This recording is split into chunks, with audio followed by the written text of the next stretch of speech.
The unforeseen apprehension of Long Island psychic Theresa Caputo.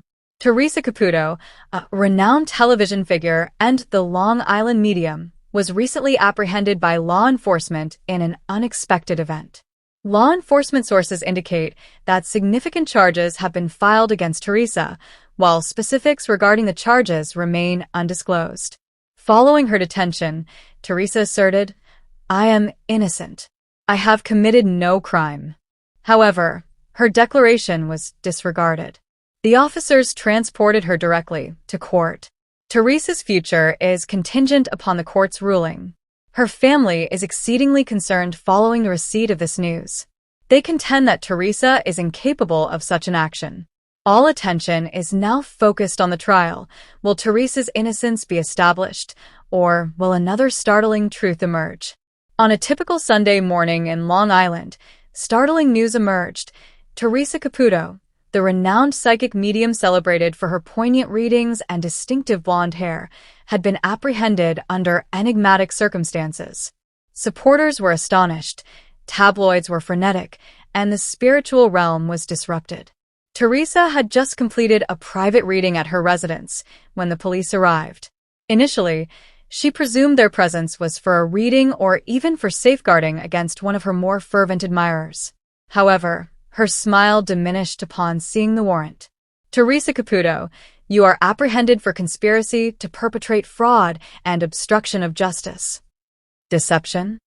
She inhaled sharply, astonished. "This must be an error. I communicate with spirits to facilitate healing for individuals." The officers failed to respond. Handcuffed and led into a police car, Theresa cast a final glimpse at her home, the site of her tears and the commencement of her healing. It had become merely a crime scene. The media had converged within hours. Paparazzi congregated outside the precinct. Was her talent ever genuine? Is the Long Island medium a Long Island fabricator? Headlines proliferated around the internet. Her son, Larry Jr., entered the police station with urgency, seeking answers. "My mother has dedicated years to assisting others. This is an affront." Her former spouse, Larry Sr., provided public support, standing with their children. "Regardless of the circumstances, I am familiar with the woman I wed. She is not a criminal." As rumors of a potential fraud involving misappropriated inheritance funds and the exploitation of private information from deceased individuals circulated, public sentiment became polarized. Some perceived her as a target of a witch hunt. Some believed she had ultimately been revealed. While her attorney prepared for trial, Theresa remained silent in her cell, gazing at the monotonous concrete walls. One evening, she asserted that she experienced a vision. Her spirit guide manifested, cautioning her that a confidant had deceived her. "That is unfeasible," she informed her attorney, Donna Reynolds. "I have confidence in all members of my team." However, Donna harbored skepticism. "Theresa, if someone has wrongfully implicated you, we require evidence. Visions will not be admissible in court." Nonetheless, Theresa persisted. She requested access to her client list, believing the response was concealed inside it.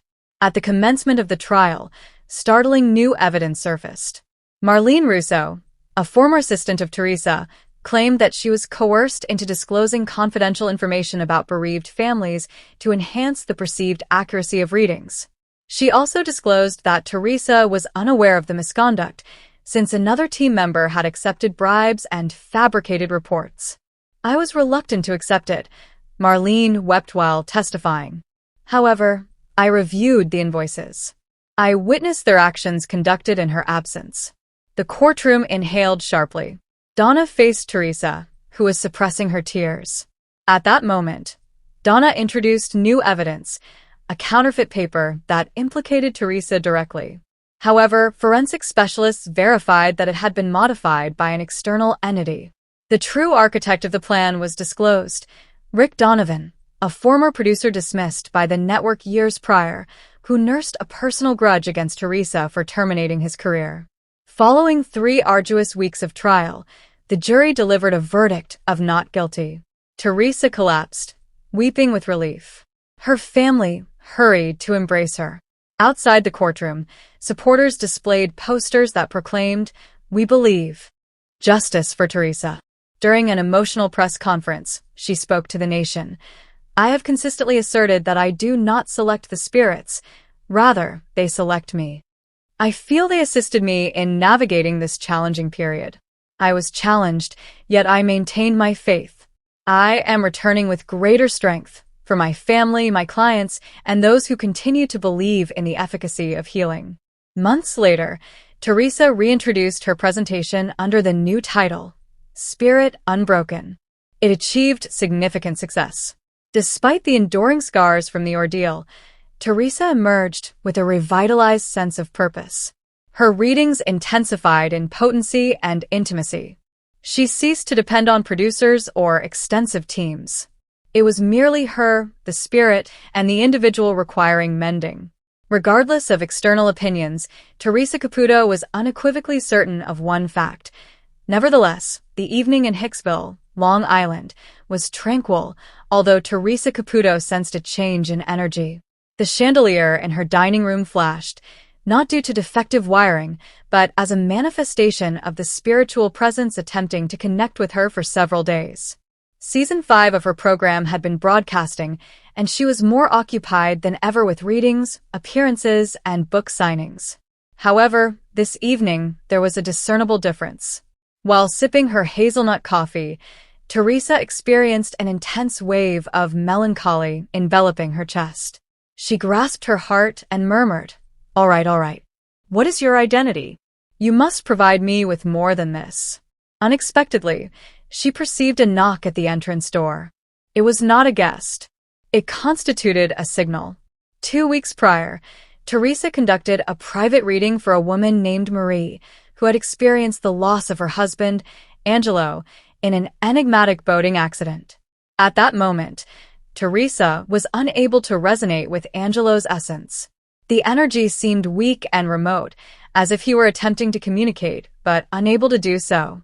While seated at her kitchen table, Theresa abruptly experienced a vision.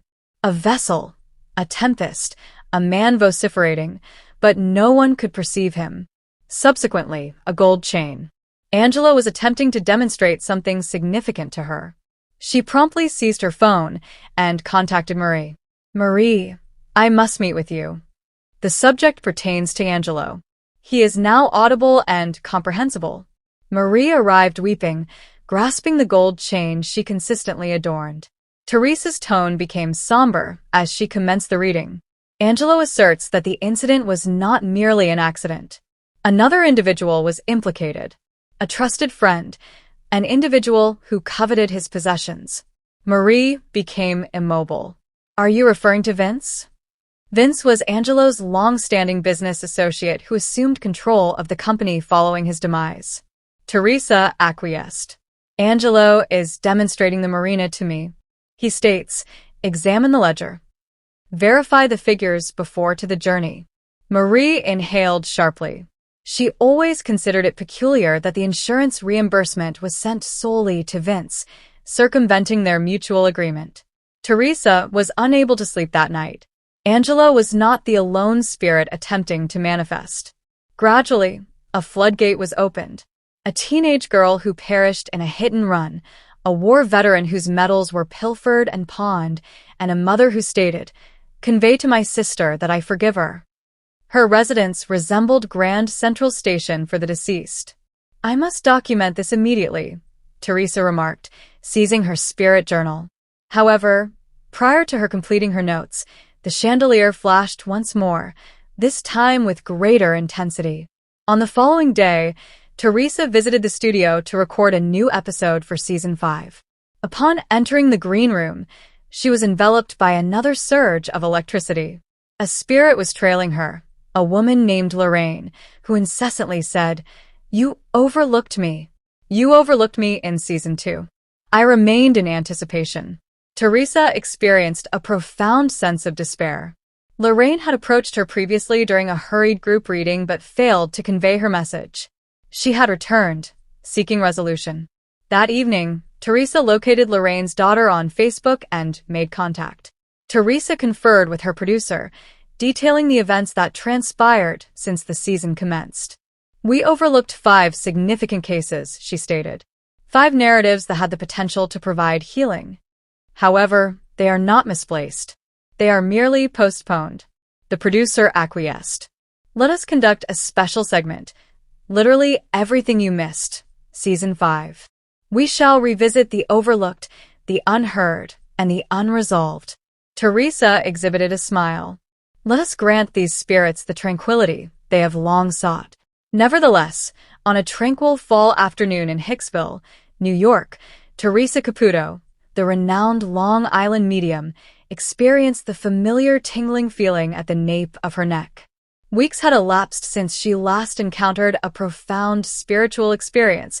However, this one was distinct, weighty, sentimental, immediate attention required. She was prepared for a private session with a new client, Maria Gonzalez, a woman in her early 40s who had experienced a loss during the September 11th attacks. Maria provided minimal specifics in her reservation, indicating only her need for tranquility. Upon entering Theresa's reading room, she grasped a tattered leather handbag and maintained a rigid posture, as if her own essence were on the verge of disintegration. Theresa welcomed her softly. I will express this succinctly, Theresa commenced. A woman has entered rapidly. She informs me that her name is Elena L. or L, something of that nature. Maria inhaled sharply. Elena Ramirez. My sibling. She was employed on the 92nd floor of the North Tower. Theresa shut her eyes as the atmosphere in the room changed. She states, I did not endure any suffering. This is the primary information she wishes to convey. She asserts that there was ambiguity, however it occurred swiftly. She desires you to cease envisioning her as confined. She had a transient absence of fear. She states that as somebody was grasping her hand, a man, an unfamiliar individual in life, yet their spirits connected in that moment. Maria wept uncontrollably. I have experienced nightmares for years, fearing that she was isolated and terrified. Theresa acquiesced, her tone gentle yet resolute. She states, Inform my sister that I remain with her. I observe her igniting candles.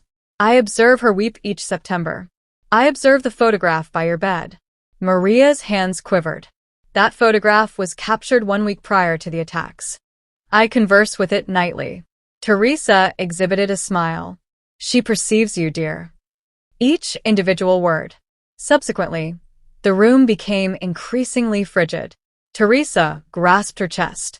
She is displaying the descending papers, the dust, and then, boom, illumination, as if she were elevated instantaneously. She is now integral to a larger entity. She asserts that she opted to remain as a guide, not alone for you, but for those who continue to endure suffering. She accompanies firefighters. She visits youngsters born post 9/11 who have never encountered their parents. She has assumed the role of a protector for those who were abandoned. Maria struggled to breathe due to her crying. She consistently assisted people. Even during our childhood, she would donate her meal to homeless individuals on the metro. Theresa's eyes filled with tears. She has not ceased. Suddenly, Theresa blinked swiftly. She is revealing something unusual, a young girl, positioned near the 9/11 memorial, clad in a pink dress, gazing at your sister's name on the wall. Maria's jaw fell open. That is my daughter. I accompanied her there last year. She is merely 8 years old. She claims your daughter possesses a talent, Theresa said, the capacity to perceive her. Consequently, she has been conversing with the woman in her dreams. That individual is your sister. Upon the conclusion of the session, Theresa embraced Maria fervently. Your sister is not merely satisfactory. She is exceptional. She possesses great power. She is lightweight. She desires for you to experience life again, Maria. To express joy, to engage in movement, to experience affection. She states, each time you laugh, you draw me nearer to the world I abandoned. Nevertheless, on a brisk fall afternoon in Long Island, the amber leaves swirled softly around the tranquil front yard of the Martin residence. Inside, 7-year-old Lucas sat nestled on the couch, grasping a tattered plush rabbit that formerly belonged to his older sister, Emma. She had deceased merely 3 months prior due to an abrupt illness, and since that time, Lucas had not uttered a word.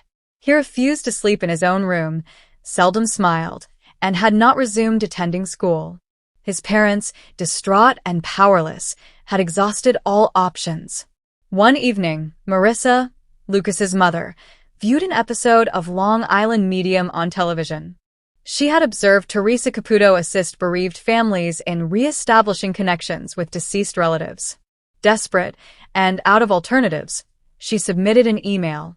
Theresa, to her astonishment, replied. A week later, the renowned medium with blonde hair and elongated nails entered the Martins' living room, exuding a kind smile and her characteristic poise. "Greetings, dear," she uttered softly, lowering to Lucas's height. He gazed at her, his eyes weary and inquisitive. "I understand that your sister Emma was quite the laughter enthusiast." Lucas's eyes slightly expanded. Indeed, Emma's laughter once resonated across every room. Theresa rested her hand against her heart. "She continues to present this plush bunny to me," she said, gazing at the item Lucas grasped. "She states that you will manage it for her now. She takes pride in you." Marissa clasped her mouth in astonishment. She had not informed Theresa about the bunny. Theresa smiled gently. "Emma wants to inform you that she is well. She states that she continues to view cartoons with you in the mornings. She delights in your whispers to her at night." Lucas's cheeks were adorned with tears. He ultimately acquiesced. "She has indicated that it is permissible for you to return to sleeping in your own bed," Theresa remarked softly. "She will be right beside you, as always, but now she possesses sparkling angelic wings." Lucas offered a faint smile. Theresa subsequently inquired whether Lucas wished to convey any message to his sister. The boy faltered, then murmured, "I miss you, Emma. I hold deep affection for you. I shall provide for Bun Bun indefinitely." A time elapsed, imbued with tranquil serenity. Theresa shut her eyes. She states, "I love you as well, Lucas. Perpetually and eternally. You rendered me the most elated sister." That night, after months, Lucas entered his bedroom for the first time. He positioned Bun Bun adjacent to his pillow and gazed at the ceiling. "Good night, Emma." As he shut his eyes, a gentle breeze from the partially open window caressed his cheek, akin to a tender whisper in the wind, delicate and affectionate. Nevertheless, it was Christmas Eve in the tranquil village of Huntington, New York.